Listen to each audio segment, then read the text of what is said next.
Ward number 2માં સમસ્યાઓથી હેરાન પરેશાન નાગરિકો. મહેમદાવાદ વોર્ડ નંબર 2 વિસ્તારમાં આવેલ Sameer park, Iqra park, Rawalvas, Sahil park તેમજ ઇકરા સ્કૂલ જેવા અનેક આ વિસ્તારોના સ્થાનિકો ઉભરાતી ગટરો, ગંદકી તેમજ કચરાના ઢગો તેમજ પીવાના પાણીમાં ગટરના પાણી મિક્સ થવાની સમસ્યાઓથી હેરાન પરેશાન.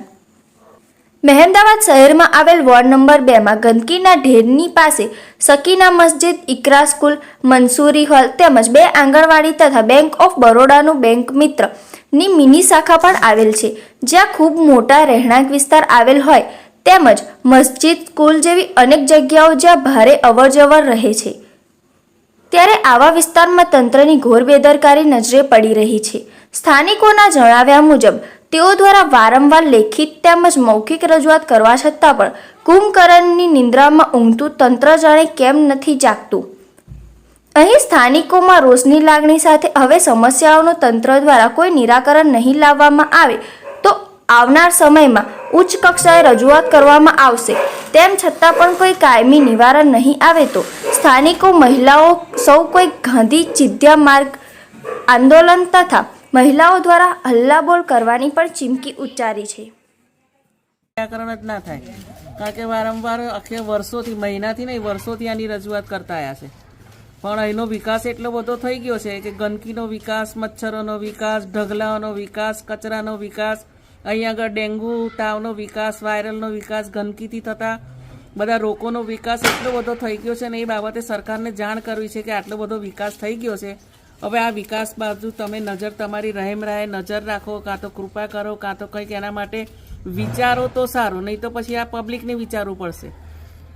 તમારે એ ઘડી આ ઉભરાતી ગટરની સમસ્યા છે, દેખાય છે, આ મેં દ્રશ્યમાં બતાડ્યું. બાજુમાં સ્કૂલ છે, મસ્જિદ છે, આટલી બધી સોસાયટી, રહેણાંક વિસ્તાર આવેલી છે, તમે રજૂઆત નથી કરતા?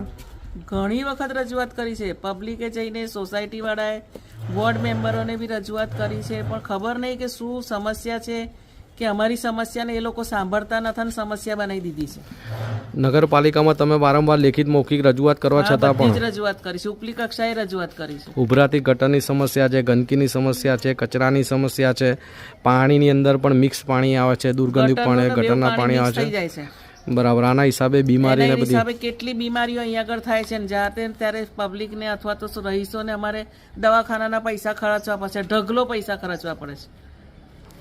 બેન, તમે કહો છો કે લેખિત મૌખિક વારંવાર રજૂઆત કરી છે, વર્ષોથી આ સમસ્યા છે, હજુ પણ આનું નિવારણ નહીં આવે તો શું કરશો?